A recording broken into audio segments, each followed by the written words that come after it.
तो पिछली क्लास में हमने क्वेश्चन नंबर 3 को फर्स्ट डेरिवेटिव टेस्ट के माध्यम से सोल्व किया था।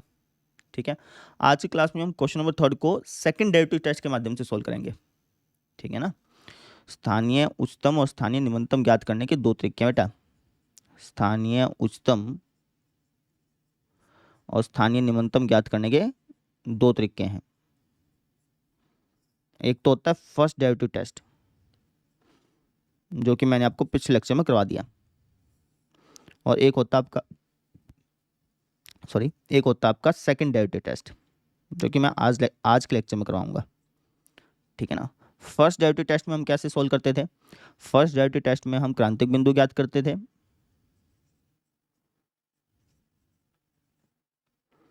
है ना। और उसके बाद हम क्या करते थे?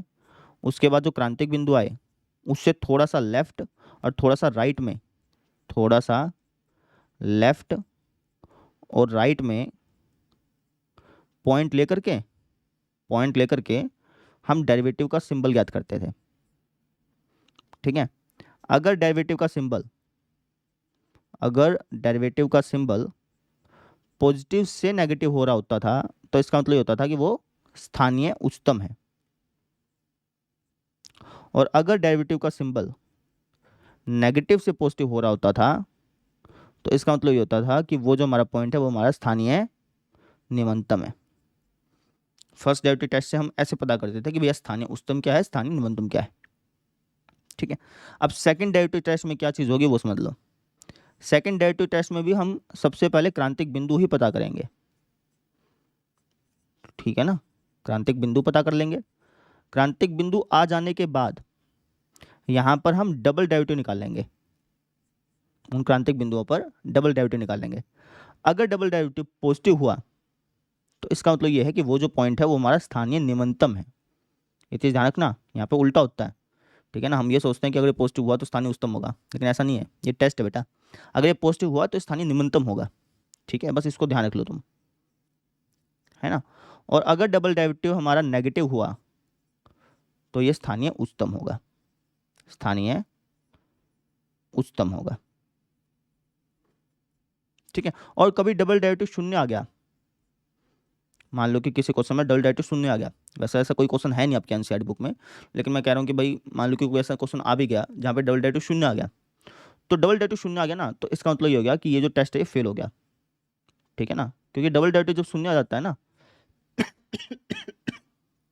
डबल डेरिवेटिव शून्य आ जाता है तो उस टाइम हो सकता है कि ये आपको कभी पॉइंट ऑफ इन्फ्लेक्शन दे दे, है ना, नति परिवर्तन बिंदु दे दे, या फिर हो सकता है कि कभी आपको स्थानीय उच्चतम दे, स्थानीय निम्नतम दे दे, है ना, कुछ भी हो सकता है। तो इसलिए ये मान लिया गया कि जो अगर डबल डेरिवेटिव शून्य आ गया ना तो हम ये मान लेते हैं कि भैया टेस्ट फेल हो गया। ठीक है। अगर कभी किसी क्वेश्चन में डबल डेरिवेटिव शून्य आ गया तो फिर आप ये टेस्ट मत लगाना, सेकंड डेरिवेटिव टेस्ट मत लगाना। फिर आप फर्स्ट डेरिवेटिव टेस्ट लगा करके पता करना कि स्थानीय उच्चतम क्या है, स्थानीय निम्नतम क्या है। लेकिन ऐसा कोई क्वेश्चन मिलेगा नहीं तुमको। ठीक है। तो बस यही स्टेप है भैया, है ना। डबल डेरिवेटिव में आपको क्रांतिक बिंदु ज्ञात करने हैं, फिर उन क्रांतिक बिंदुओं पर डबल डेरिवेटिव टेस्ट में आपको क्रांतिक बिंदु ज्ञात करने हैं, फिर उन क्रांतिक बिंदुओं पर आपको डबल डेरिवेटिव का सिंबल चेक करना है। अगर डबल डेरिवेटिव पॉजिटिव हुआ तब तो स्थानीय न्यूनतम, अगर डबल डेरिवेटिव नेगेटिव हुआ तो स्थानीय उच्चतम। ठीक है। डबल डेरिवेटिव शून्य आता ही नहीं है, किसी क्वेश्चन में ही नहीं मिलेगा आपको। लेकिन मान लो कि कभी मिल भी गया तो इसका मतलब ये हो गया कि ये टेस्ट फेल हो गया, है ना। तो फिर आपको ये फर्स्ट डेरिवेटिव टेस्ट के माध्यम से उस क्वेश्चन को सोल्व करना पड़ेगा। ठीक है। लेकिन ऐसा कोई क्वेश्चन है नहीं आपके एनसीईआरटी बुक में। तो ये होता है आपका सेकंड डेरिवेटिव टेस्ट। इस तरीके से आप सेकंड डेरिवेटिव टेस्ट के माध्यम से ये पता कर सकते हैं कि स्थानीय उच्चतम क्या है, स्थानीय न्यूनतम क्या है। समझ में आ गया, है ना। मैंने क्वेश्चन नंबर 3 को फर्स्ट डेरिवेटिव टेस्ट के माध्यम से तो करा दिया, अब उसी क्वेश्चन को सेकंड डेरिवेटिव टेस्ट के माध्यम से कराता हूँ आपको। ठीक है। देखो कई बार क्वेश्चन है ना फर्स्ट डेरिवेटिव टेस्ट से ज़्यादा आसान लगता है, और कई बार क्वेश्चन सेकंड डेरिवेटिव टेस्ट से ज़्यादा आसान लगता है। इसलिए मैंने आपको दोनों मेथड कराए हैं, और आपको दोनों मेथड ही आने चाहिए। ठीक है। ऐसा नहीं कि सिर्फ सेकंड डेरिवेटिव टेस्ट आएगा तो चलेगा, है ना। आपको दोनों टेस्ट ही आने चाहिए। ठीक है। तो अब दोनों टेस्ट सीखिए, ये सिखा दिया, आप ये सिखा देता हूँ आपको मैं, है ना। तो क्वेश्चन करते हैं, वहाँ पे आपको ये करके दिखाता हूँ कि कैसे करना है ना। चलो, तो ये फर्स्ट पार्ट देखो बेटा, हमें इस फंक्शन का स्थानीय उच्चतम और स्थानीय निम्नतम बताना है। ठीक है। अगर कोई हो तो इसको हम सेकंड डेरिवेटिव टेस्ट के माध्यम से करेंगे। ठीक है ना। फर्स्ट डेरिवेटिव टेस्ट के माध्यम से कैसे करते हैं होता है, उन्हें सिखाई दिया। अब सेकंड डेरिवेटिव टेस्ट के माध्यम से इसी क्वेश्चन को सोल्व करते हैं। तो स्टेप बाय स्टेप चलेंगे। पहला स्टेप क्या होता था? पहला स्टेप ये होता था कि आप, है ना, क्रांतिक बिंदु ज्ञात कर लो। अब क्रांतिक बिंदु कैसे ज्ञात करते हैं? क्रांतिक बिंदु ज्ञात करने के लिए हम इस डेरिवेटिव को शून्य बराबर रख देते हैं। इस डेरिवेटिव को बराबर रख दिया हमने शून्य के, यानी कि 2x बराबर हो गया शून्य के, है ना। अब यहाँ से हम वो पॉइंट निकालते हैं जहाँ पर ये जो फंक्शन है, ये जो हमारे पास लिखा हुआ है, ये जो फंक्शन है या तो शून्य हो या फिर अनडिफाइन हो। अभी अनडिफाइन तो कभी होगा नहीं क्योंकि बटे में कोई चीज़ है नहीं, तो शून्य कहाँ पे होगा? शून्य तभी होगा जब x के लिए शून्य हो। तो यहाँ से क्रांतिक बिंदु हमारे पास क्या आ गया? 0 आ गया। अब स्टेप नंबर सेकंड क्या होता है? सेकंड डेरिवेटिव टेस्ट में स्टेप नंबर सेकंड क्या होता है? तो आपके से स्टेप नंबर सेकंड ये होता है कि डबल डेरिवेटिव पर, इस पॉइंट के डबल डेरिवेटिव का साइन चेक करना है ना। तो डबल डेरिवेटिव ज्ञात करना पड़ेगा पहले। तो हमारे पास फंक्शन क्या है? फंक्शन है एक्स के, इसका सिंगल डेरिवेटिव ज्ञात करता हूँ, ये हो जाएगा 2x। इसका डबल डेरिवेटिव ज्ञात करता हूँ तो ये हो जाएगा हमारे पास 2। ठीक है, अब डबल डेरिवेटिव किस पॉइंट पर चेक करना है? इस पॉइंट पर, समझ रहे हैं? आपको f डबल डैश 0 ज्ञात करना है। वो क्या आ रहा है? आपका 2 आ रहा है, क्योंकि यहाँ पे कुछ चिपका तो हुआ नहीं। अगर मान लो यहाँ पे कुछ चिपका होता तो यहाँ पे भी लगाता मैं 0, लेकिन कुछ चिपका ही नहीं हुआ तो फिर भी ये 2 ही रहेगा। तो हमने यहाँ पे देखा कि जो डबल डेरिवेटिव है वो हमारा क्या आ रहा है बेटा? पॉजिटिव आ रहा है। वो क्या आ रहा है? पॉजिटिव आ रहा है। अगर डबल डेरिवेटिव पॉजिटिव है तो इसका मतलब क्या होता है? इसका मतलब ये होता है कि ये जो क्रांतिक बिंदु है ना, ये हमारा स्थानीय निम्नतम है। तो हम कह सकते हैं कि स्थानीय निम्नतम क्या हो जाएगा? 0 हो जाएगा। समझे कि नहीं समझे? और स्थानीय निम्नतम मान क्या हो जाएगा? स्थानीय निम्नतम मान ये क्या हो जाएगा?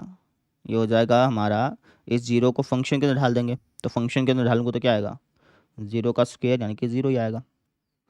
तो ये हमारे पास स्थानीय निम्नतम हो गया, ये हमारे पास स्थानीय निम्नतम मान हो गया। इस तरीके से करना था बेटा, समझ में आया? ठीक है। सेकंड डेरिवेटिव टेस्ट ज़्यादा आसान लग रहा है ना फर्स्ट डेरिवेटिव टेस्ट के कंपैरिजन में, है ना, और आसान है भी। लेकिन कई क्वेश्चन ऐसा आ जाते हैं, जैसे आपका ये 7वां पता नहीं 8वां पार्ट ऐसा आएगा जहाँ पे आपको फर्स्ट डेरिवेटिव टेस्ट ज़्यादा आसान लगेगा। ठीक है, लेकिन मैक्सिमम क्वेश्चन में आपको सेकंड डेरिवेटिव टेस्ट ही ज़्यादा आसान लगेगा। और जो हमारी वर्ड प्रॉब्लम्स है ना, जो आपके क्वेश्चन नंबर 13 से लेकर के आगे जितने क्वेश्चन हैं उन सब में हम सेकंड डेरिवेटिव टेस्ट का ही यूज़ करेंगे। ठीक है, फर्स्ट डेरिवेटिव टेस्ट का बहुत कम यूज़ करेंगे ही नहीं, लगभग सेकंड डेरिवेटिव टेस्ट का ही यूज़ करेंगे मैक्सिमम। ठीक है, तो इस तरीके से हमने पता कर लिया कि भाई इस फंक्शन का स्थानीय निम्नतम क्या है और स्थानीय निम्नतम मान क्या है। स्थानीय उच्चतम तो कुछ होगा नहीं, इसलिए निकला नहीं। समझ में आ गई? तो बस ऐसे करना था। अब सेकंड पार्ट देखो, ये वाला क्वेश्चन देखो। तो जैसे ये फंक्शन दिया हुआ है, इस फंक्शन का स्थानीय उच्चतम और स्थानीय निम्नतम ज्ञात करना है। तो कैसे ज्ञात करेंगे? Step by step. ठीक है, सेकंड डेरिवेटिव टेस्ट लगा रहा हूँ बेटा मैं, आप चाहें तो यहाँ पे लिख के भी दिखा सकते हैं कि हम कौन सा टेस्ट लगा रहे हैं। ठीक है, मैं यहाँ पे लिख देता हूँ हम कौन सा टेस्ट लगा रहे हैं। द्वितीय अवकलज परीक्षण ये लगा रहे हैं।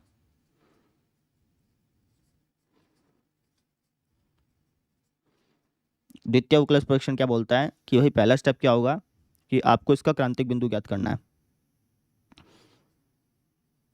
अब क्रांतिक बिंदु कैसे ज्ञात करते हैं? इसके डेरिवेटिव को शून्य का बराबर रख दो। ठीक है, इसका डेरिवेटिव क्या हो जाएगा? इसका डेरिवेटिव हो जाएगा 3x² माइनस का 3 बराबर 0। यहाँ से x की वैल्यू ज्ञात कर लो, यह आ जाएगी सर जी +-1। ठीक है ना, यही आएगी। ठीक है, तो ये हमारे पास दो क्रांतिक बिंदु आ गए। स्टेप नंबर सेकंड क्या होता है? स्टेप नंबर सेकंड ये होता है कि आपको इन्हीं दो क्रांतिक बिंदुओं पर डबल डेरिवेटिव का साइन चेक करना है। तो पहले डबल डेरिवेटिव याद कर लेते हैं। तो हमारे पास फंक्शन क्या है? फंक्शन हमारे पास x³ माइनस 3x। अगर मैं इसका सिंगल डेरिवेटिव करूँगा तो ये हो जाएगा 3x² माइनस 3। और अगर मैं इसका डबल डेरिवेटिव करता हूँ तो वो क्या हो जाएगा? वो जाएगा 6x, है ना, -0, उसको लिखने की जरूरत है नहीं। तो आपको चेक करना है d∬1 की वैल्यू क्या होगी और d∬−1 की वैल्यू क्या होगी। चेक कर लेते हैं। g∬1 की वैल्यू चेक करते हैं, तो ये जाएगी 6 विच इज़ ग्रेटर देन 0। और g∬−1 की वैल्यू चेक करते हैं, जो कि हो जाएगी -6 विच इज़ लेस देन 0। ठीक है, तो इसका मतलब क्या हो गया? इसका मतलब ये हो गया कि जो 1 है वो हमारा स्थानीय निम्नतम है। उल्टा होता है ना, 1 जो है वो हमारा स्थानीय निम्नतम है और -1 जो है वो हमारा स्थानीय उच्चतम है। कितनी आसानी से निकल गया। नहीं तो सिंगल, जब अपन फर्स्ट डेरिवेटिव टेस्ट करते थे ना, तो उसमें तो भैया बहुत टाइम लगता था, बहुत दिमाग भी लगता था, बहुत टाइम भी लगता था, लेकिन सेकंड डेरिवेटिव टेस्ट तुरंत निकाल देता आंसर। ठीक है, तो स्थानीय न्यूनतम ये है भैया, स्थानीय उच्चतम ये है। स्थानीय न्यूनतम मान कैसे ज्ञात करोगे? स्थानीय न्यूनतम मान बहुत आसानी से ज्ञात कर लेंगे सर जी, कोई दिक्कत ही नहीं है। कैसे? ये जो हमारा स्थानीय न्यूनतम आया, इसको फंक्शन के अंदर ढाल देंगे, स्थानीय न्यूनतम मान मिल जाना है। तो ये जाएगा 1 का cube minus 3 into 1 that is minus का 2। और स्थानीय उच्चतम मान कैसे ज्ञात करोगे?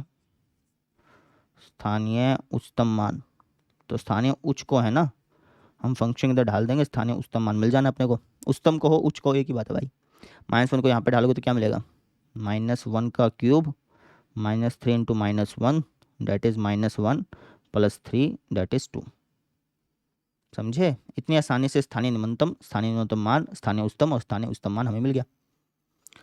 समझ में आ गया? ठीक है, अब अगला अगला पार्ट देखो इसका, ये थर्ड पार्ट है। इसको भी वैसे ही करेंगे, यहाँ पर भी हम द्वितीय अवकलज परीक्षण लगाएंगे। ठीक है, तो यहाँ पे मैं लिख देता हूँ, अगर आप नहीं लिखेंगे कोई दिक्कत नहीं है, लेकिन मैं लिख ही देता हूँ यार। द्वितीय अवकलज परीक्षण से, द्वितीय अवकलज परीक्षण क्या बोलता है? द्वितीय अवकलज परीक्षण बोलता है कि भैया 2 स्टेप लगाने पड़ेंगे। पहला स्टेप क्या होता है कि आपको क्रांतिक बिंदु ज्ञात करना है। क्रांतिक बिंदु ऐसे बिंदु होते हैं जहाँ पे फंक्शन का डेरिवेटिव या तो शून्य हो या फिर अनडिफाइन हो। तो हम इसके डेरिवेटिव को बराबर रख देते हैं शून्य के। ठीक है, तो इसका डेरिवेटिव हो जाएगा कोस एक्स माइनस साइन एक्स बराबर शून्य।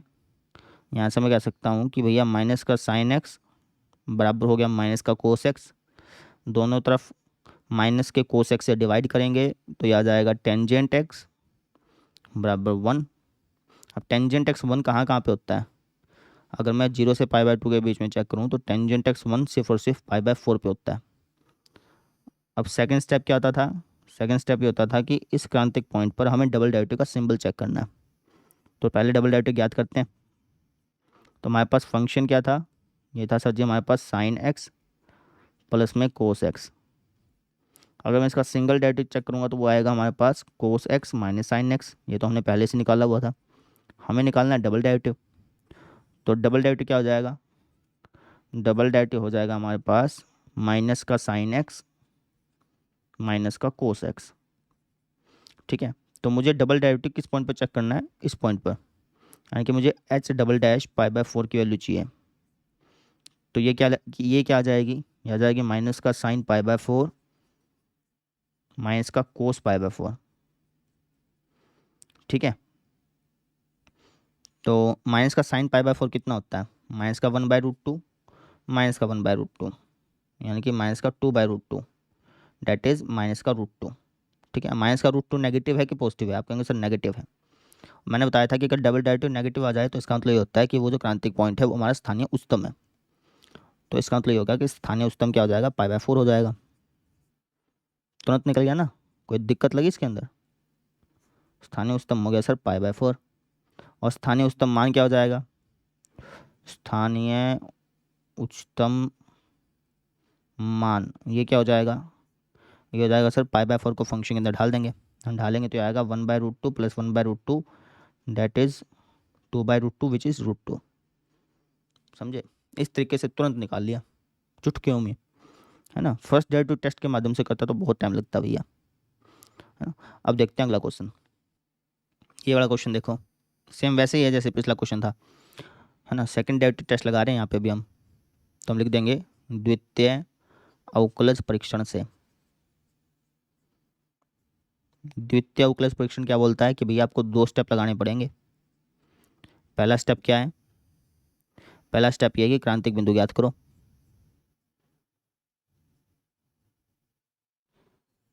क्रांतिक बिंदु ऐसे बिंदु होते हैं जहाँ पे फंक्शन का डेरिवेटिव या तो शून्य हो या फिर अनडिफाइन के बराबर हो। ठीक है, अब अनडिफाइन के बराबर हम लिख के नहीं दिखाते, हम यहीं से पता कर लेते हैं कि ऐसे कौन से पॉइंट है जहाँ पे अनडिफाइन होगा, है ना। यहाँ पे अनडिफाइन का चक्कर पड़ेगा नहीं, जहाँ पे बटे वाली चीज़ होती है ना वहाँ पे अनडिफाइन का चक्कर पड़ता है। तो इसका डेरिवेटिव क्या हो जाएगा? इसका डेरिवेटिव हो जाएगा कोस एक्स माइनस सॉरी प्लस हो जाएगा प्लस साइन एक्स बराबर शून्य। साइन एक्स बराबर आ गया माइनस कोस एक्स के, और यहाँ से टेंजेंट एक्स बराबर आ गया हमारे पास -1 के। अब 0 से 2 पाई के बीच में टेंजेंट एक्स -1 कहाँ कहाँ होता है, तो हमने निकाला था। एक तो होता है 135 डिग्री पे और एक होता है 315 डिग्री पे। चाहो तो रेडियन के अंदर चेंज कर लो, मैं लास्ट में कर लूँगा अगर करना हुआ तो, मुझे नहीं करेंगे तो कोई दिक्कत है नहीं वैसे। फिर स्टेप नंबर सेकंड क्या होता था, द्वितीय प्लस परीक्षण में स्टेप नंबर सेकंड क्या होता था, स्टेप नंबर सेकंड ये होता था कि डबल डेरिवेटिव का सिंबल चेक करना है इन पॉइंट्स पर। करते हैं। तो हमारे पास फंक्शन क्या है, फंक्शन है sine x minus cos x. सबसे पहले इसका सिंगल डेरिवेटिव याद कर लो, आपका सिंगल डेरिवेटिव तो याद किया हुआ है, क्या आया था, यह आया था cos x plus sine x. अब डबल डेरिवेटिव याद कर लो, डबल डेरिवेटिव क्या हो जाएगा, ये हो जाएगा सर हमारे पास माइनस का साइन एक्स और प्लस का कोस एक्स। मुझे डबल डेरिवेटिव किस पॉइंट पर चेक करना है, मुझे 135 डिग्री पे चेक करना है और 315 डिग्री पे चेक करना है। तो 135 डिग्री पे चेक करते हैं, तो हो जाएगा माइनस का 135 प्लस का कोस 135, है ना। साइन 135 मतलब साइन 180 माइनस 45। सेकंड रिक्वायरमेंट में साइन होता है पॉजिटिव, है ना, और साइन का साइन चेंज भी नहीं होगा क्योंकि हम 180 करके गए हैं। तो ये हो जाएगा माइनस तो बाहर लगाए हुआ है साइन 45, ठीक है। और ये होता है हमारे पास कोस 135 होता है माइनस कोस 45 के बराबर, है ना। तो लिख देते हैं माइनस का कोस 45, ठीक है। यानी कि -1/√2 -1/√2 सोल्व करेंगे तो माइनस का √2। माइनस का √2 पॉजिटिव है कि नेगेटिव है, आप कहेंगे सर नेगेटिव है। नेगेटिव है तो इसका मतलब क्या हो गया, इसका मतलब ये होगा कि 135 डिग्री जो है वो हमारा स्थानीय उच्चतम है, उल्टा होता है ना। यहाँ पे लिख देते हैं, यहाँ पे क्या देंगे, अतः स्थानीय उच्चतम हमारे पास क्या हो जाएगा 135 डिग्री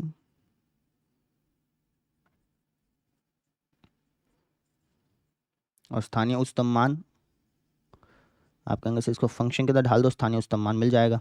जब आप फंक्शन के अंदर ढालेंगे ना तो आपको मिलेगा √2, ढाल के देख लेना। ए फंक्शन के अंदर मैं ढाल के देख लेता हूँ, कभी गलती ना कर बैठूँ मैं। तो ये तो हो जाएगा 1/√2 और ये होगा -1 -1/2, हाँ ठीक है √2 ही होगा। जब आप सोल्व करेंगे ना तो √2 ही आना है। तो ये स्थानीय उच्चतम ज्ञात कर लिया, स्थानीय उच्चतम मान ज्ञात कर लिया, ठीक है। अब 315 डिग्री पे चेक करते हैं कि डबल डेरिवेटिव का सिंबल क्या आएगा। तो ये हो जाएगा हमारे पास माइनस का साइन 315 डिग्री प्लस में कोस 315 डिग्री। माइनस साइन 315 डिग्री कितना होता है, साइन 315 डिग्री होता है ये होता है हमारे पास माइनस साइन 45 के बराबर, और माइनस पहले लगा हुआ है। तो ये हो जाएगा माइनस इंटू माइनस साइन 45, ठीक है, प्लस में कोस 315 डिग्री होता है कोस 45 के बराबर, ठीक है। जब आप सोल्व करेंगे तो ये हो जाएगा 1/√2 plus 1/√2 that is √2 which is greater than 0, है ना। √2 हमारा क्या होता है पॉजिटिव होता है ना बेटा। तो अगर डबल डेरिवेटिव का सिंबल पॉजिटिव आ रहा है तो इसका मतलब क्या होता है कि ये स्थानीय निम्नतम है। तो आप कह दो कि अतः स्थानीय निम्नतम क्या हो जाएगा, स्थानीय निम्नतम ये हो जाएगा सर जी हमारे पास 315 डिग्री। और स्थानीय निम्नतम मान कैसे ज्ञात करोगे, इसको फंक्शन के अंदर ढाल देना। तो जब आप फंक्शन के अंदर इसको ढालेंगे ना और वहाँ से स्थानीय निम्नतम मान ज्ञात करेंगे तो आएगा -√2, है ना। तो मैंने किया हुआ था इसलिए मैं डायरेक्टली लिख देता हूँ। तो इसे हमने तुरंत बता दिया। जब हमने इसमें फर्स्ट डेरिवेटिव टेस्ट लगाया था ना तो बहुत टाइम लगा था, ठीक है। अब आप कहेंगे सर फर्स्ट डेरिवेटिव करवाए क्यों, है ना। वो इसलिए कराया ताकि आपको पता चल सके कि भाई हम ये इसका मतलब क्या है, स्थानीय उच्चतम मान और स्थानीय न्यूनतम मान का मतलब क्या है, बेसिकली ये पता चल सके, इसलिए आपको फर्स्ट डेरिवेटिव टेस्ट कराया जाता है ना। असल मायने में हम ज़्यादातर यूज़ सेकंड डेरिवेटिव टेस्ट का ही करते हैं, ठीक है। जब ये टेस्ट फेल हो जाता है, लेकिन ऐसा कोई क्वेश्चन है ही नहीं जहाँ पे टेस्ट फेल हो आपके एनसीईआरटी बुक का, तो जब ये टेस्ट फेल हो जाता है ना फिर हमें फर्स्ट डेरिवेटिव टेस्ट लगाना पड़ता है, मजबूरी होती है। लेकिन ऐसा कोई क्वेश्चन है ही नहीं, तो इसलिए जितने भी हमारे क्वेश्चन आएंगे ना, जो बचे हुए क्वेश्चन हैं जितने भी 12-13 से लेकर के जितने भी वर्ड प्रॉब्लम्स हैं, सब में हमें स्थानीय उच्चतम स्थानीय निम्नतम ज्ञात करना है। तो उन सभी में हम सेकंड डेरिवेटिव टेस्ट ही यूज़ करेंगे क्योंकि आसान है ना चीज़ ये, इसलिए समझ में आ गई। तो इस तरीके से हमने तुरंत ज्ञात कर लिया कि स्थानीय उच्चतम क्या है, स्थानीय उच्चतम मान क्या है, स्थानीय न्यूनतम क्या है, स्थानीय न्यूनतम मान क्या है। अब हम देखते हैं अगला क्वेश्चन। अब ये वाला क्वेश्चन देखो, तो यहाँ पे भी हम डबल डेरिवेटिव टेस्ट लगाएंगे। तो यहाँ पे लिख देता हूँ द्वितीय अवकलज परीक्षण से।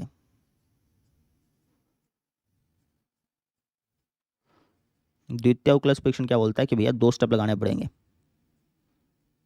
पहला स्टेप क्या होता है, पहला स्टेप ये होता है कि आपको क्रांतिक बिंदु ज्ञात करने हैं। क्रांतिक बिंदु ज्ञात करने के लिए डेरिवेटिव को रख दो शून्य के बराबर,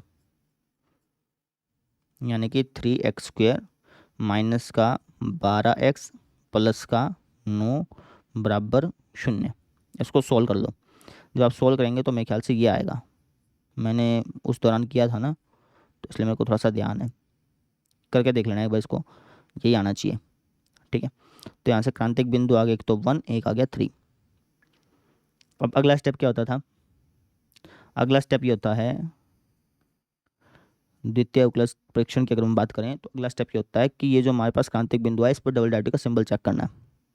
तो चेक करते हैं। तो f'1 ज्ञात करना है मुझे पहले, ठीक है, और फिर मुझे f'3 ज्ञात करना है ना, उसका सिंबल चाहिए यार मुझे बेसिकली। तो कैसे ज्ञात करेंगे? तो यहाँ पे साइड में लिख देते हैं, ऐसे भी करके दिखा सकते हैं जैसे मैं इसमें कर रहा हूँ। तो हमारे पास f' क्या है? f' है सर जी 3x² माइनस 12x प्लस 9, और अगर हम f" निकाल लें तो वो क्या हो जाएगा? वो हो जाएगा सर हमारे पास 3 2 6x माइनस का 12, है ना, ये हो जाएगा। और मुझे f'1 चाहिए। f'1 क्या हो जाएगा? इसके अंदर जहाँ जहाँ x है वहाँ वहाँ 1 डाल दो, यानी कि 6 माइनस 12 डेट इज़ माइनस का 6 विच इज़ नेगेटिव। और मैंने बताया था कि जिस पॉइंट पर डबल डेरिवेटिव टेस्ट नेगेटिव होगा तो इसका मतलब ये होगा कि वो जो पॉइंट है वो हमारा स्थानीय उच्चतम होगा। तो स्थानीय उच्चतम हमारे पास क्या हो जाएगा? स्थानीय उच्चतम ये हो जाएगा सर जी हमारे पास 1, और स्थानीय उच्चतम मान क्या हो जाएगा? स्थानीय उच्चतम मान ये हो जाएगा सर जी हमारे पास, इस 1 को फंक्शन के अंदर डाल देंगे। फंक्शन हमारे पास क्या भाई? फंक्शन है ये, डाल दो। तो हो जाएगा 1 - 6 प्लस 9 प्लस 15। सोल्व कर लीजिए इसको। तो 15 और 1 16, 16 और 9 25, 25 में 6 गया 19। ठीक है ना, ऐसे भी कर सकते हो जैसे मैंने ये किया। अदरवाइज आप जैसे मैंने पिछले क्वेश्चन किए थे उस तरीके से भी रिप्रेजेंट कर सकते हो, है ना। रिप्रेजेंटेशन के तरीके अलग अलग हो सकते हैं ना, ये चीज़ है। अब f'3 ज्ञात कर लीजिए। तो f'(x) तो ज्ञात किया हुआ है, तो जहाँ जहाँ x है वहाँ वहाँ 3 लिख दो। तो ये कुछ ऐसा हो जाएगा, ये हो जाएगा 18 माइनस 12 यानी कि 6 विच इज़ पॉजिटिव। इसका मतलब कि ये हमारे पास स्थानीय निम्नतम है। 3 हमारे पास क्या बेटा? स्थानीय निम्नतम। और स्थानीय निम्नतम मान क्या हो जाएगा? तो जहाँ जहाँ x है वहाँ वहाँ 3 लिख देना, स्थानीय निम्नतम मान तुमको मिल जाएगा। तो हमारे पास फंक्शन क्या है? फंक्शन है हमारे पास x³ माइनस 6x²। थोड़ा जूम आउट कर लेते हैं। हाँ, तो जहाँ जहाँ x है वहाँ वहाँ 3 लिख दो उठा के। तो जाएगा 3 × 9 = 27 माइनस 6 × 9 = 54 प्लस 3 × 9 = 27, ठीक है, प्लस में 15। तो 27 27 54, 54 से 54 कट गया, हमारे पास क्या बचा? 15 बचा। तो इस तरीके से हमने स्थानीय उच्चतम मान, स्थानीय निम्नतम मान बता दिया। आसान था, कोई दिक्कत थी ही नहीं। ठीक है, अब हम देखते हैं अगला क्वेश्चन। अब ये वाला क्वेश्चन देखो भाई, इसको भी ऐसे करेंगे जैसे पिछले क्वेश्चन को किया। ठीक है, स्टेप बाय स्टेप। पहला स्टेप क्या होता है कि क्रांतिक बिंदु ज्ञात करने हैं। तो ज्ञात करते हैं क्रांतिक बिंदु। तो क्रांतिक बिंदु ज्ञात करने के लिए हम इस डेरिवेटिव को शून्य के बराबर रख देंगे, है ना। तो इसका डेरिवेटिव क्या हो जाएगा? इसका डेरिवेटिव हो जाएगा 1/2 माइनस 2/x² बराबर 0। एलसीएम लेते हैं, 2x², ठीक है, 2x², सॉरी 2x² नहीं आएगा, यहाँ पे x² आएगा, x² माइनस 4 बराबर 0। अब मैंने आपको क्या बताया था कि क्रांतिक पॉइंट ऐसे पॉइंट होते हैं जहाँ पे फंक्शन का डेरिवेटिव या तो शून्य हो या फिर अनडिफाइन हो। ठीक है, अब ये शून्य कब होगा? शून्य ये तब होगा जब ये ऊपर वाला 0 हो। तो जब इस ऊपर वाले को 0 के बराबर तुम रखोगे तो x की वैल्यू आ जाएगी एक तो 2, एक आ जाएगी -2। और ये अनडिफाइन कब होगा? जब ये नीचे वाला 0 के बराबर हो। जब तुम इस नीचे वाले को जवाब रखोगे तो x की वैल्यू क्या आ जाएगी? x की वैल्यू आ जाएगी 0। तो तुम्हारे पास 3 क्रांतिक बिंदु आ गए। लेकिन क्वेश्चन वाले ने क्या लिखा है कि जो x की वैल्यू लेनी है वो 0 से बड़ी ही लेनी है। ठीक है, तो तुम्हें एक तो 0 और एक -2 इन दोनों को इग्नोर करना पड़ेगा। इसका मतलब क्रांतिक बिंदु क्या हो जाएगा? सिर्फ और सिर्फ 2 हो जाएगा। क्यों? क्योंकि क्वेश्चन वाले क्या लिखा है कि जो क्रांतिक बिंदु 0 से बड़ा होना चाहिए। ठीक है, तो ये हमने स्टेप नंबर फर्स्ट कर लिया। अब स्टेप नंबर सेकंड करते हैं। स्टेप नंबर सेकंड क्या होता था कि हमें डबल डेरिवेटिव का सिंबल चेक करना है। तो हमारे पास फंक्शन क्या था, हमारे पास फंक्शन था सर जी ये, जब मैंने इसका सिंगल डेरिवेटिव किया तो इसका सिंगल डेरिवेटिव हो गया ये, और जब मैंने इसका डबल डेरिवेटिव किया तो इसका डबल डेरिवेटिव क्या हो जाएगा, ये हो जाएगा 0 माइनस 2 को बाहर निकालो एक बार, ये 1 अपॉन समथिंग हो जाएगा वापस से। 1 अपॉन समथिंग का डेरिवेटिव क्या होता है, -1 अपॉन समथिंग का स्क्वायर, और ये जो समथिंग जिसको बोल रहा हूँ इसका वापस से डेरिवेटिव दैट इज 2x। समझ रहे हैं? तो g डबल डैश एक्स हमारे पास क्या आ जाएगा, यह आ जाएगा 4x अपॉन में x की पावर 4, यानी कि 4 अपॉन में x क्यूब, यह आ जाएगा। ठीक है, मुझे g डबल डैश किस पॉइंट पर चेक करना है, इस पॉइंट पर, क्रांतिक पॉइंट पर। तो हो जाएगा 4 अपॉन में 2 का क्यूब 8, यानी कि 1/2 डेट इज पॉजिटिव। क्या आया हमें उससे मतलब नहीं है, हमें तो ये पता करना है कि पॉजिटिव है कि नेगेटिव है। तो यहाँ पे जो डबल डेरिवेटिव है वो हमारा क्या है, पॉजिटिव है। अगर डबल डेरिवेटिव पॉजिटिव है तो इसका मतलब क्या हो गया कि भाई ये हमारा स्थानीय निम्नतम बिंदु है। अतः स्थानीय निम्नतम क्या हो जाएगा, 2 हो जाएगा, और स्थानीय निम्नतम मान तुम ज्ञात कर ही सकते हो। स्थानीय निम्नतम मान क्या हो जाएगा भाई, स्थानीय निम्नतम मान ये क्या हो जाएगा, इस 2 को फंक्शन के अंदर रख दो, ये आ जाएगा 2/2 + 2/2 यानी कि 2। बस ऐसे कर लिया, समझ में आया? तो ऐसे करना था बेटा। अब देखते हैं अगला क्वेश्चन। अब ये वाला क्वेश्चन देखिए, स्टेप बाय स्टेप चलेंगे। पहला स्टेप क्या है, पहला स्टेप ये है कि यहाँ पे क्रांतिक बिंदु ज्ञात कर लो। तो हम डेरिवेटिव को बराबर रख देंगे 0 के। तो इसका डेरिवेटिव क्या हो जाएगा, ये हो जाएगा सर जी हमारे पास 1 अपॉन समथिंग का डेरिवेटिव, 1 अपॉन समथिंग का डेरिवेटिव होता है -1 अपॉन समथिंग का स्क्वायर, है ना, और इस समथिंग का वापस से डेरिवेटिव, यानी कि 2x बराबर 0। तो ये हो गया माइनस का 2x अपॉन में x² + 2 का होल स्क्वायर। अब क्रांतिक बिंदु का मतलब क्या होता है, क्रांतिक बिंदु ऐसे बिंदु होते हैं जहाँ पे फंक्शन का डेरिवेटिव या तो शून्य हो या अनडिफाइन हो। अब ये फंक्शन का डेरिवेटिव तो यही है। अब ये शून्य कब होगा, जब ऊपर वाला शून्य होगा। जब ऊपर वाला शून्य कब होगा, जब x के लिए 0 होगी, है ना। और अनडिफाइन कब होगा, जब नीचे वाला शून्य होगा। अब नीचे वाला शून्य कभी हो ही नहीं सकता, आप x के लिए कुछ भी रख लो, आप x के लिए कुछ भी रख लो, कोई भी रियल मान रख लो, नीचे वाला कभी शून्य होगा ही नहीं। तो यहाँ पे आपका सिर्फ और सिर्फ एक ही क्रांतिक बिंदु आया, जो क्या है 0। समझ में आ गई?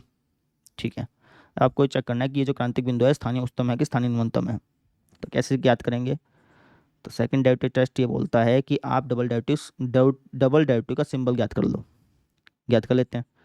तो सिंगल डेरिवेटिव तो हमारे पास ये है, डबल डेरिवेटिव ज्ञात कर लेते हैं। डबल डेरिवेटिव कैसे ज्ञात करेंगे, तो u/v वाला तरीका लगाना पड़ेगा, क्योंकि ऊपर अगर मान लो यहाँ पे ऊपर x नहीं होता ना तो 1 अपॉन समथिंग वाला तरीका लगा सकता था, लेकिन ऊपर x है ना तो u/v वाला तरीका लगाना पड़ेगा। तो ऊपर वाले का डेरिवेटिव, नीचे वाला सेम, ठीक है, और फिर माइनस ऊपर वाला सेम और नीचे वाले का डेरिवेटिव। इसका अगर आप डेरिवेटिव ज्ञात करेंगे तो ये कुछ ऐसा हो जाएगा, अपॉन में नीचे वाले का स्क्वायर, ऐसा हो गया। ठीक है, मुझे तो 0 पे चेक करना है ना, तो जहाँ जहाँ x है वहाँ वहाँ 0 चिपकाओ। तो ये हो जाएगा कुछ इस तरीके से, ये तो 0 बन जाना पूरा पूरा, ठीक है। और नीचे हो जाएगा हमारे पास 2 की पावर 4, यानी कि g डबल डैश 0 हमारे पास आ गया माइनस का 8 अपॉन में 2 की पावर 4 क्या होती है, 2 4 4 8 8 16, 16, यानी कि माइनस का 1/2 विच इज़ लेस देन 0। यहाँ पे डबल डेरिवेटिव जो है 0 से छोटा है, यानी कि ये जो हमारा पॉइंट है स्थानीय उच्चतम है। उल्टा होता है ना, स्थानीय उच्चतम मान क्या हो जाएगा, तो जहाँ जहाँ x है वहाँ वहाँ तुम 0 लिख दो, स्थानीय उच्चतम मान मिल जाएगा तुमको, तो हो जाएगा 1/2। समझ में आ गई? पिछले क्वेश्चन में भी मैंने ऐसे ही किया था ना शायद। हाँ ठीक है, मैं सोचा कभी यहाँ पे ग्रेटर देन देख के मैंने स्थानीय उच्चतम ना लगा दिया हो। बस इसका ध्यान रखना, कई बच्चे गलती कर देते हैं। डबल डेरिवेटिव अगर पॉजिटिव हुआ तो स्थानीय न्यूनतम है, डबल डेरिवेटिव अगर नेगेटिव हुआ तो स्थानीय उच्चतम है। बस इस चीज़ को ध्यान रखो। समझ में आया? अब देखिए अगला क्वेश्चन, और अगले क्वेश्चन में आपको पता चलेगा कि फर्स्ट डेरिवेटिव टेस्ट हमने क्यों सीखा था, है ना। अगले क्वेश्चन में आपको मालूम चलेगा। अगला क्वेश्चन देखो, तो सबसे पहला स्टेप क्या है कि क्रांतिक बिंदु ज्ञात कर लो। तो क्रांतिक बिंदु ज्ञात करते हैं। तो इसके डेरिवेटिव को शून्य बराबर रखना पड़ेगा, वहीं से क्रांतिक बिंदु मिलेंगे। इसका डेरिवेटिव क्या हो जाएगा, ये हो जाएगा पहले वाले का डेरिवेटिव दूसरे वाला सेम, प्लस में पहले वाला सेम दूसरे वाले का डेरिवेटिव।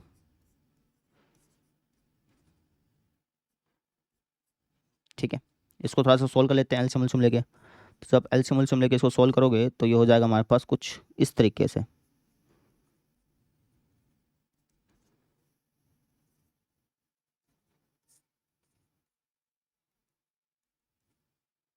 ठीक है, अब क्रांतिक बिंदु क्या होते हैं, क्रांतिक बिंदु ऐसे पॉइंट होते हैं जहाँ पे फंक्शन का डेरिवेटिव या तो शून्य हो या फिर अनडिफाइन हो।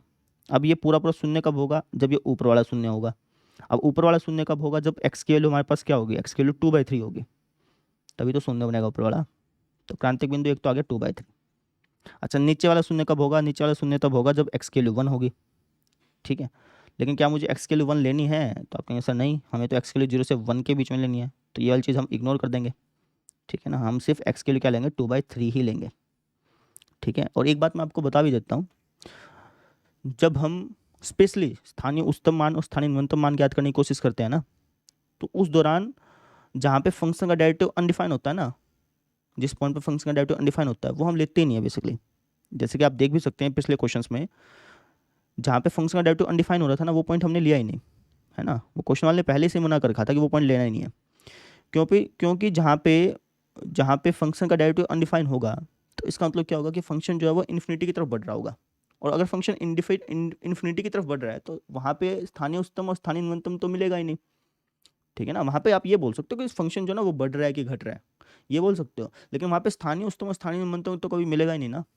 ठीक है, तो ये जो हम कहते हैं ना कि फंक्शन का डेरिवेटिव या तो शून्य हो या फिर अनडिफाइन हो, फंक्शन का डेरिवेटिव शून्य हो या फिर अनडिफाइन हो, ये वाली जो बात है वो स्थानीय उच्चतम और स्थानीय न्यूनतम में लागू नहीं होती है। स्थानीय उच्चतम और स्थानीय न्यूनतम में केवल केवल हमें ऐसा पॉइंट चाहिए जहाँ पे फंक्शन का डेरिवेटिव शून्य होता है।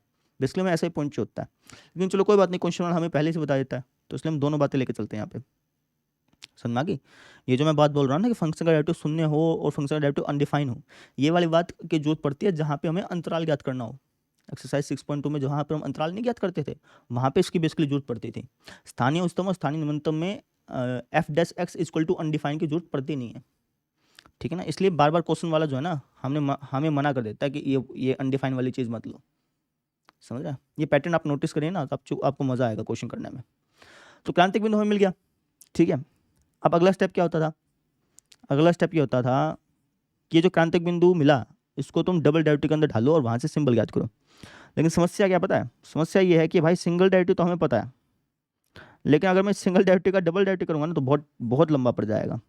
डबल डेरिवेटिव ज्ञात करना है इसके बाद लेंथी पड़ जाएगा ना भाई, करके देखो तुम कैसे। ऊपर वाले का डेरिवेटिव, ऊपर वाले का डेरिवेटिव क्या हो जाएगा, ऊपर वाले का डेरिवेटिव हो जाएगा सर जी हमारे पास -3, नीचे वाला सेम,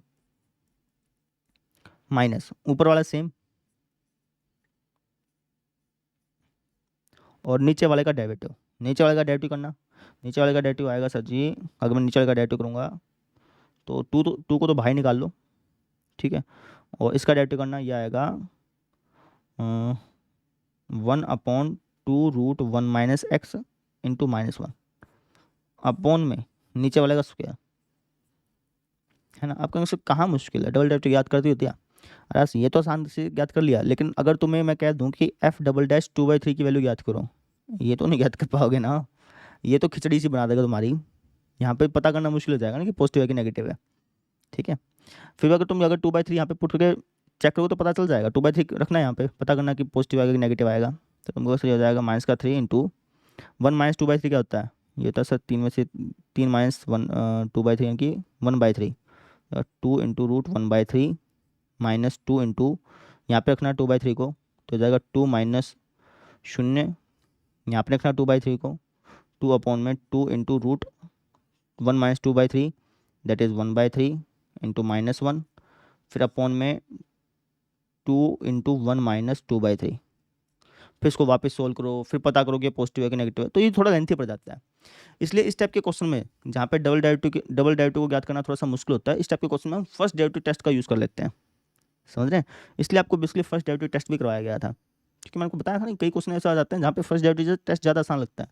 तो ये जो क्वेश्चन है ना, इसको फर्स्ट डेरिवेटिव टेस्ट से करोगे ना तो तुरंत निकल जाएगा, ठीक है ना। इसलिए आपको इस क्वेश्चन को फर्स्ट डेरिवेटिव टेस्ट से करना चाहिए, सेकंड डेरिवेटिव टेस्ट से नहीं करना चाहिए, लेंथी पड़ जाता है ना। अब तुम इसको सॉल्व करोगे, सॉल्व करते जाओगे, बहुत समय के बाद फिर तुम्हें पता चलेगा कि डबल डेरिवेटिव पॉजिटिव है कि नेगेटिव है, समझ रहे हैं। तो इस क्वेश्चन को तुम्हें किससे करना चाहिए, फर्स्ट डेरिवेटिव टेस्ट से। फर्स्ट डेरिवेटिव टेस्ट से तो मैं करवा ही दिया था, ठीक है। तो इसको तुम सेकंड डेरिवेटिव टेस्ट से मत करना, इसको फर्स्ट डेरिवेटिव टेस्ट से कर लेना। फर्स्ट डेरिवेटिव टेस्ट से कैसे करेंगे, बस स्टेप नंबर सेकंड बदल जाएगा और तो सारा सेम ही रहेगा। स्टेप नंबर सेकंड क्या हो जाएगा, स्टेप नंबर सेकंड ये हो जाएगा कि जो हमारी क्रांतिक बिंदु आया इससे थोड़ा सा कम एक पॉइंट ले लेंगे, थोड़ा सा ज़्यादा एक पॉइंट ले लेंगे, और वहाँ पे डेरिवेटिव का सिंबल चेक करेंगे। यही चीज़ होती थी ना, तो इसको आप खुद करना, ठीक है, समझ में आया। तो आपको पता चला कि कहाँ पे हम सिंगल डेरिवेटिव टेस्ट, तो आपको पता चला कि कहाँ पे हम फर्स्ट डेरिवेटिव टेस्ट का इस्तेमाल करें तो ज़्यादा सही रहेगा, कहाँ पे हम सेकंड डेरिवेटिव टेस्ट का इस्तेमाल करेंगे तो ज़्यादा सही रहेगा, है ना। तो ये चीज़ होती है भाई। इससे पहले जितने क्वेश्चन आए थे 7 क्वेश्चन, इससे पहले जो थे 7 पार्ट जो थे, उसमें सेकंड डेरिवेटिव टेस्ट बहुत आसान लग रहा था, लेकिन ये ऐसा क्वेश्चन था जहाँ पे सेकंड डेरिवेटिव टेस्ट जो था ना वो थोड़ा सा मुश्किल लग रहा था, यहाँ पे फर्स्ट डेरिवेटिव टेस्ट ज़्यादा आसान रहता है। तो इस क्वेश्चन का फर्स्ट डेरिवेटिव टेस्ट से खुद ब खुद कर लीजिएगा, समझ में आ गई। तो इस तरीके से हमने फर्स्ट डेरिवेटिव टेस्ट को भी अच्छी तरह से समझ लिया, सेकंड डेरिवेटिव टेस्ट को भी अच्छी तरह से समझ लिया। अगर आपको कोई डाउट हो इसमें तो आप मुझसे पूछ लीजिएगा कमेंट सेक्शन में। ये फोर्थ क्वेश्चन देखो बेटा, क्या क्या लिखा है, क्या क्या कि सिद्ध करो कि निम्नलिखित फलनों का उच्चतम या निम्नतम मान नहीं है, ठीक है ना। हमें सिद्ध करना है कि इसका ना तो कोई उच्चतम मान है ना ही कोई इसका निम्नतम मान है। तो कैसे सिद्ध करें, तो हम एक काम करेंगे, हम ये सिद्ध कर देंगे कि इन फंक्शन का कोई स्थानीय उच्चतम मान नहीं है, ना ही कोई स्थानीय निम्नतम मान है, ये सिद्ध कर देंगे। क्योंकि आप खुद सोचिए ना, अगर किसी फंक्शन का स्थानीय उच्चतम मान नहीं है तो ऑब्वियस सी बात है उसका उच्चतम मान भी नहीं होना, है ना। स्थानीय उच्चतम मान क्या होता है, सारी की सारी हाई वैल्यू। तो अगर कोई भी हाई वैल्यू नहीं है तो हाईएस्ट वैल्यू कहाँ से होंगी भाई, हो सकती है क्या, नहीं ना। तो हम एक काम करेंगे, हम इन क्वेश्चन में ये सिद्ध कर देंगे कि भाई इसका कोई स्थानीय उच्चतम मान नहीं है, तो ऑटोमेटिकली ये सिद्ध हो जाएगा कि इसका कोई उच्चतम मान नहीं है। लॉजिक समझ में आया। तो स्थानीय उच्चतम मान ज्ञात करने के स्टेप क्या होते थे, स्थानीय उच्चतम मान ज्ञात करने का स्टेप ये होता था कि सबसे पहले हम क्रांतिक बिंदु ज्ञात करते थे, ठीक है। तो सबसे पहले हम इन फंक्शन के क्रांतिक बिंदु ज्ञात करेंगे, और जब आप इन फंक्शन के क्रांतिक बिंदु ज्ञात करने की कोशिश करेंगे ना, आपको क्रांतिक बिंदु मिलेगा ही नहीं। और जब क्रांतिक बिंदु ही नहीं मिलेगा तो ऑब्वियस सी बात है कि इसका कोई स्थानीय उच्चतम और स्थानीय निम्नतम होना ही नहीं है। स्थानीय उच्चतम और स्थानीय न्यूनतम तो ही निकलते हैं ना जब क्रांतिक बिंदु हो। जब क्रांतिक बिंदु ही नहीं मिलेगा अपने को तो स्थानीय उच्चतम और स्थानीय न्यूनतम होगा ही नहीं, और जब स्थानीय उच्चतम स्थानीय न्यूनतम नहीं होगा तो उच्चतम और न्यूनतम भी नहीं होना, समझ रहे। तो इस लॉजिक के साथ हम यहाँ पे काम करेंगे। तो हमें फंक्शन दे रखा है ए की पावर एक्स, सबसे पहले काम करते हैं क्रांतिक बिंदु ज्ञात करते हैं। क्रांतिक बिंदु ज्ञात करने का स्टेप क्या होता था कि हम डेरिवेटिव को शून्य के बराबर रख देते थे। तो इस डेरिवेटिव को बराबर रख दिया शून्य के, ई की पावर एक्स का डेरिवेटिव होता है ई की पावर एक्स बराबर शून्य। यहाँ से हम एक्स की वैल्यू ज्ञात करते थे। अब मुझे बताओ कि एक्स की वैल्यू मुझे क्या रखनी चाहिए जिससे कि लेफ्ट साइड और राइट साइड बराबर हो जाए। एक्स की वैल्यू मुझे क्या रखनी चाहिए जिससे कि लेफ्ट साइड जो है ना वो जीरो बन जाए। तो आप कहेंगे सर एक्स का कोई मान आप ऐसा रख ही नहीं सकते जिससे कि जीरो बन जाए। खुद सोचिए ना, ई की पावर में क्या रखूँ जिससे कि जीरो बन जाए, बनेगा ही नहीं। मान लो कि आपने एक्स की जगह जीरो भी ढाल दिया तब भी ई की पावर जीरो वन होता है, जीरो तो बनना ही नहीं है कभी भी। तो इसका मतलब ये हो गया कि एक्स का ऐसा कोई भी मान संभव नहीं है, एक्स का ऐसा कोई भी वास्तविक मान संभव नहीं है, क्योंकि हम वास्तविक में काम करते हैं ना हमेशा। कोई भी वास्तविक मान संभव नहीं है। अगर x का ही कोई मान नहीं निकला यानी कि आपका कोई क्रांतिक बिंदु नहीं निकला तो इसका मतलब क्या हो गया कि इस फंक्शन का ना तो कोई उच्चतम मान है ना कोई निम्नतम मान है। ये तो मतलब है इसका। आप कह दो अतः इस फंक्शन का ना तो कोई स्थानीय उच्चतम है ना ही स्थानीय निम्नतम है, या फिर आप डायरेक्टली भी कह सकते हो कि इस फंक्शन का ना तो कोई उच्चतम है ना कोई निम्नतम है, ऐसे भी बोल सकते हो। क्योंकि कोई अगर स्थानीय उच्चतम नहीं होगा तो उच्चतम भी नहीं होना है, ऑब्वियस सी बात है, ठीक है। उसी बात को हम डायरेक्टली लिख देते हैं, हम कह देंगे अतः फंक्शन का उच्चतम या निम्नतम मान नहीं है, सिंपल। और यही हमें सिद्ध करना था।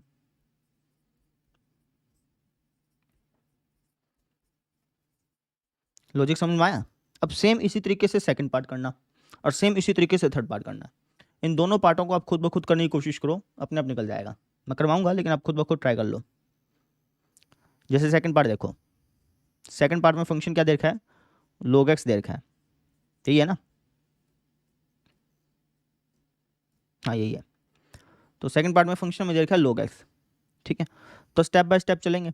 सबसे पहले इसके क्रांतिक बिंदु ज्ञात करने की कोशिश करेंगे। क्रांतिक बिंदु ज्ञात करने का स्टेप क्या होता है, आगे से क्रांतिक बिंदु ज्ञात करने का स्टेप ये होता है कि डेरिवेटिव को शून्य पर रख दो। तो इसका डेरिवेटिव क्या होगा, log x का डेरिवेटिव क्या होता है, 1/x होता है, ठीक है। तो ये बराबर हो गया शून्य के। अब मुझे बताओ कि x की वैल्यू मैं क्या रखूँ जिससे कि लेफ्ट साइड राइट साइड के बराबर हो जाए। तो आप कहेंगे x का कुछ सीमा रख लो, ये कभी भी जीरो बनेगा ही नहीं। x की जगह तुम जीरो रखोगे तो ये अनडिफाइन हो जाएगा, जीरो नहीं बनेगा कभी भी, समझो। लेफ्ट साइड में आप x की जगह कुछ भी रखो, ये कभी भी राइट साइड जैसा बनना ही नहीं है। तो आप कह दो कि x का ऐसा कोई भी वास्तविक मान संभव नहीं है, x का कोई वास्तविक मान संभव नहीं है, ये लिख देना। इसका मतलब क्या हो गया, इसका मतलब ये हो गया कि इस फंक्शन का ना तो कोई उच्चतम मान है ना ही कोई निम्नतम मान है। समझ में आया, लॉजिक समझ में आ रहा है क्या, तो ये चीज़ है।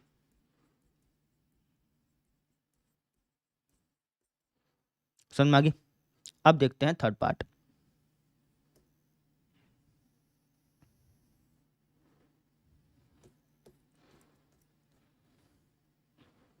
थर्ड पार्ट देखो, थर्ड पार्ट में फंक्शन क्या है, फंक्शन है x³ + x² + x+1। Step by step चलेंगे।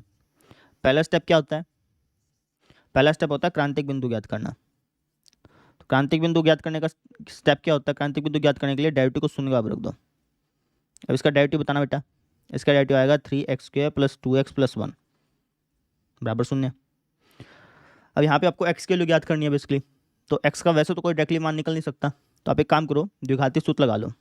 तो माइनस का b plus minus under root b² - 4ac, b² - 4ac, ठीक है, अपॉन में 2a, ये होता है ना। तो x के लिए आएगी माइनस का 2 plus minus under root 4 minus 4 × 12, यानी कि माइनस का 8 अपॉन में 6, ऐसा आएगा। अब ये वास्तविक संख्या है क्या, आपके आंसर नहीं कहा, तो काल्पनिक संख्या है सर जी। रूट के अंदर अगर कोई नेगेटिव चीज़ आ जाए तो काल्पनिक संख्या होगी बेसिकली। तो ये हमारी क्या होगी, काल्पनिक संख्या होगी, या फिर कह लो कि सम्मिश्र संख्या हो गई, ठीक है ना। तो ये हमारी काल्पनिक संख्या है और हमें चाहिए वास्तविक संख्या, क्योंकि मैंने बताया ना कि सारे के सारे मैथमेटिक्स में हम सिर्फ वास्तविक संख्या के साथ काम करते हैं, सिर्फ 11th क्लास के चैप्टर नंबर 5 को छोड़ करके, है ना, उस चैप्टर को छोड़ करके बाकी 11th 12th का जितना मैथमेटिक्स है उसमें हम सारे के सारे मैथमेटिक्स में वास्तविक संख्या के साथ ही काम करते हैं। तो ये वास्तविक संख्या तो है ही नहीं, तो आप कह दो कि यहाँ x का कोई वास्तविक मान नहीं है भैया, काल्पनिक मान आ रहा है ना, वास्तविक मान तो है ही नहीं, वास्तविक मान संभव नहीं है। इसका मतलब क्या हो गया, इसका मतलब हो गया कि इस फंक्शन का ना तो कोई उच्चतम है और ना ही कोई निम्नतम है। समझ में आ गई, ये चीज़ है। लॉजिक समझ में आया है क्या, ये चीज़ है, तो ऐसे करना था। क्लियर। अब देखते हैं अगला क्वेश्चन देखो भाई, ये वर्ड प्रॉब्लम वाले क्वेश्चन आ गए। इस टाइप के जो क्वेश्चन होते हैं ना उनको बोलते हैं वर्ड प्रॉब्लम क्वेश्चन, ठीक है, ठीक है। तो इस एक्सरसाइज में जितने भी वर्ड प्रॉब्लम वाले क्वेश्चन हैं, जितने भी आपके वर्ड प्रॉब्लम वाले क्वेश्चन हैं, उन सब में स्थानीय उच्चतम और स्थानीय निम्नतम आपको ज्ञात करना बेटा, ठीक है ना, क्योंकि इंटरवल तो कोई दिया नहीं पाएगा, तो निरपेक्ष उच्चतम और निरपेक्ष निम्नतम का तो सवाल ही नहीं उठता, ठीक है ना। इस टाइप के क्वेश्चन में आपको इंटरवल नहीं मिलेगा, तो निरपेक्ष उच्चतम और निरपेक्ष निम्नतम को तो निकालना ही नहीं है। बचे हमारे पास दो, एक तो सिंपल उच्चतम वाला और एक हमारा स्थानीय उच्चतम वाला, ठीक है। सिंपल उच्चतम निकालो चाहे स्थानीय उच्चतम निकालो, निकलेंगे दोनों के दोनों उच्चतम ही, है ना। क्योंकि आप खुद सोचो ना, स्थानीय उच्चतम जब आप निकालोगे तो आपको सारी की सारी हाई वैल्यूज मिल जाएंगी। अगर क्वेश्चन वाले ने सबसे हाईएस्ट वैल्यू पूछी है तो स्थानीय उच्चतम से भी मिल जानी है, और सिंपल उच्चतम वाले तरीके से भी मिल जानी है सबसे हाई वैल्यू तो। लेकिन स्थानीय उच्चतम वाला जो तरीका है ना वो प्रॉपरली स्टेप बाय स्टेप है, तो आप स्थानीय उच्चतम वाला तरीका लगाना, ठीक है ना। उच्चतम वाला तो बेसिकली कोई तरीका था ही नहीं, वो तो ट्रिक्स थी कि अगर किसी क्वेश्चन में आपको मॉडुलस दिख जाए, कोई क्वेश्चन अगर पूर्ण वर्ग विधि में सोल्व किया जा सके, वो तो बेसिकली ट्रिक्स थी। जो पहले 2 क्वेश्चन करवाए वो मैंने आपको सिंपल उच्चतम वाले तरीके से कराए। अगर आप चाहें तो पहले 2 क्वेश्चन को स्थानीय उच्चतम वाले तरीके से भी कर सकते हैं, क्योंकि स्थानीय उच्चतम भी तो आपको हाई वैल्यूज ही देता है ना बेटा, है ना। अगर आपको हाईएस्ट वैल्यू चाहिए तो वो भी वहाँ से मिल जानी है, लोएस्ट वैल्यू चाहिए तो वही वहाँ से मिल जानी है, ठीक है। तो इसलिए मैं आपसे कह रहा हूँ कि जितने भी वर्ड प्रॉब्लम्स हैं उनको आप स्थानीय उच्चतम और स्थानीय निम्नतम वाला जो तरीका है ना उससे ही करिएगा। स्थानीय उच्चतम और स्थानीय निम्नतम ज्ञात करने के 2 मेथड थे हमारा, एक तो फर्स्ट डेरिवेटिव टेस्ट, एक सेकंड डेरिवेटिव टेस्ट। उसमें से आसान कौन सा था? Second derivative test. तो जितने भी क्वेश्चन आपके वर्ड प्रॉब्लम वाले, उन सबको सेकंड डेरिवेटिव टेस्ट के माध्यम से करिएगा, सारे क्वेश्चन आपके चुटकियों में बनेंगे। समझ में आ गई? तो इस क्वेश्चन को भी वैसे ही करेंगे। क्वेश्चन क्या कह रहा है वो पहले समझ लो।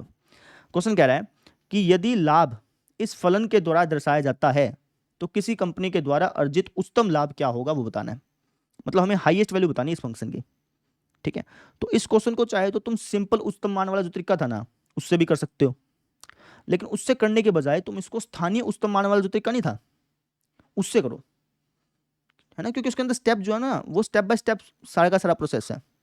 ठीक है ना, सिंपल उच्चतम मान वाला जो तरीका था वो तो बेसिकली कुछ ट्रिक्स थी, है ना। अब हो सकता है कि ये क्वेश्चन पूर्ण अवधि के अंदर चेंज हो सकता है कि ना भी हो, तो उसमें समस्याएं हैं। तो इसलिए मैं आपसे कह रहा हूँ कि जितनी भी वर्ड प्रॉब्लम्स हैं उन सबको आप स्थानीय उच्चतम मान वाले तरीके से करो, आपके आराम से बनेंगे सारे के सारे क्वेश्चन। तो वैसे ही हम यहाँ पे करने वाले हैं। ठीक है, करते हैं। तो मुझे इस फंक्शन का स्थानीय उच्चतम मान बताना है बेसिकली। ठीक है ना, बता देते हैं। कैसे बताएंगे? स्टेप बाय स्टेप चलेंगे। स्थानीय उच्चतम मान ज्ञात करने का पहला स्टेप क्या होता था कि क्रांतिक बिंदु ज्ञात कर लो। तो क्रांतिक बिंदु ज्ञात करते हैं। क्रांतिक बिंदु ज्ञात करने के लिए इसके डेरिवेटिव को बराबर रख दो शून्य के। इसका डेरिवेटिव क्या होगा? इसका डेरिवेटिव होगा माइनस का 72 माइनस का 36x बराबर शून्य। यहाँ से x की वैल्यू आएगी माइनस का 2। ये क्रांतिक बिंदु आ गया। अभी जो क्रांतिक बिंदु है ये स्थानीय उच्चतम है कि स्थानीय निम्नतम है, ये चेक करना है। उसके लगाएंगे स्टेप 2। अब स्टेप 2 जो है वो आप फर्स्ट डेरिवेटिव टेस्ट वाला भी लगा सकते हैं, नहीं तो उससे आसान क्या था, सेकंड डेरिवेटिव टेस्ट वाला स्टेप 2 था ना, वो लगा लो। ठीक है, सेकंड डेरिवेटिव टेस्ट क्या बोलता है कि जो आपका क्रांतिक बिंदु आया है, इस क्रांतिक बिंदु की डबल डेरिवेटिव में सेकंड ऑर्डर डेरिवेटिव में वैल्यू चेक करो। इस क्रांतिक बिंदु की डबल डेरिवेटिव में वैल्यू चेक करो। अगर वो वैल्यू पॉजिटिव है तो स्थानीय न्यूनतम होगा, अगर वो वैल्यू नेगेटिव है तो स्थानीय उच्चतम होगा। तो चेक करते हैं। तो सबसे पहले डबल डेरिवेटिव ज्ञात कर लेते हैं। सिंगल डेरिवेटिव हमारे पास क्या था? सिंगल डेरिवेटिव था ये। डबल डेरिवेटिव ज्ञात करते हैं। डबल डेरिवेटिव हमारे पास क्या हो जाएगा? ये हो जाएगा माइनस का 36। अब इस डबल डेरिवेटिव में जहाँ जहाँ एक्स है वहाँ वहाँ -2 डाल दो, तब भी क्या आएगा? नेगेटिव ही आएगा। और मैंने तुमको क्या बताया कि अगर डबल डेरिवेटिव नेगेटिव आ रहा है तो इसका मतलब क्या होता है? इसका मतलब होता है कि ये जो क्रांतिक बिंदु है वो स्थानीय उच्चतम है। उल्टा होता है ना यहाँ पे। तो आप कह दो तो स्थानीय उच्चतम मतलब कि जो हाई वैल्यू है वो हमारे पास क्या बेटा? -2 है। हाई को हो या फिर हाईएस्ट को, है ना, क्योंकि ये भी हाईएस्ट ही हो गया क्योंकि एक ही है ना। अगर मान लो कि यहाँ पे 3-4 क्रांतिक बिंदु आते हैं, ठीक है ना, उसमें से मान लो कि 2 जो हैं वो स्थानीय उच्चतम होते हैं, तो उसमें से जो सा हाईएस्ट होता है वो हम ले लेते हैं, वही हमसे पूछा बेसिकली। ठीक है ना, लेकिन यहाँ पे तो एक ही वैल्यू आई ना, तो यही स्थानीय उच्चतम और यही उच्चतम है हमारा। ठीक है, इसलिए मैं तुमसे कह रहा हूँ कि जितने भी वर्ड प्रॉब्लम है उन सब में स्थानीय उच्चतम वाला तरीका लगाना, चाहे क्वेश्चन में क्या रखा हो चाहे ना क्या रखा हो। ठीक है ना, तो स्थानीय उच्चतम हमारे क्या आ गया? -2 आ गया। स्थानीय उच्चतम मान क्या हो जाएगा? स्थानीय उच्चतम मान क्या हो जाएगा? ये हो जाएगा सर जी -2 को फंक्शन के अंदर डाल देंगे। -2 को जब तुम इस फंक्शन के अंदर डालोगे और सॉल्व करोगे तो 113 आएगा। आप करके देख लेना। इसका मतलब ये हो गया कि भैया कंपनी द्वारा, लास्ट लाइन ये लिख देना जो क्वेश्चन में लिखा है, कंपनी द्वारा अर्जित उच्चतम लाभ 113 है ना। अब 113 क्या चीज़ है? 113 रुपये हैं, 113 यूनिट्स हैं, क्या चीज़ है? कुछ बोल ही नहीं रखा, तो कुछ बोल नहीं रखा तो यूनिट्स लगा दोगे इसके साथ। समझे? बस हो गया। समझ में आ गई? वापस सुन लीजिए, जितने भी वर्ड प्रॉब्लम वाले क्वेश्चन हैं उन सब में आप स्थानीय उच्चतम मान और स्थानीय निम्नतम मान वाला तरीका लगाया करिए, वहीं से आपको सारी चीज़ पता चल जाएंगी। अगर आपसे हाईएस्ट वैल्यू पूछे वो भी वहीं से मिल जाएगी, लोएस्ट वैल्यू पूछे तो वो भी वहीं से मिल जाएगी। ठीक है, तो आपको किसी और झंझट में पढ़ने की जरूरत ही नहीं है। आपको मैंने सारी चीज़ करवाई है। आपको सिंपल उच्चतम मान वाला तरीका भी समझाया है, निरपेक्ष उच्चतम मान वाला तरीका भी समझाया है, स्थानीय उच्चतम मान वाला तरीका भी समझाया है, लेकिन जितनी भी वर्ड प्रॉब्लम्स हैं वो सारी की सारी स्थानीय उच्चतम मान और स्थानीय निम्नतम मान वाले तरीके से करिएगा, क्योंकि वहीं से आपको सारी चीज़ मिल जानी है। अगर हाईएस्ट पूछे तो वही वहीं से मिल जाएगी, लोएस्ट पूछे तो वो भी वहीं से मिल जानी है। ठीक है, इंटरवल तो कोई देगा ही नहीं क्वेश्चन में, इस टाइप के क्वेश्चन में। समझ रहे हैं? ये चीज़ है। क्लियर? तो हमने 12 तक क्वेश्चन कर लिए इस एक्सरसाइज के। अब 12 के बाद जो क्वेश्चन है ना वो सारे के सारे वर्ड प्रॉब्लम्स वाले हैं। ठीक है ना, तो उनको मैं कराऊंगा अगले लेक्चर में।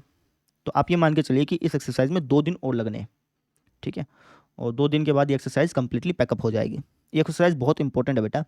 इस एक्सरसाइज से क्वेश्चन आते हैं।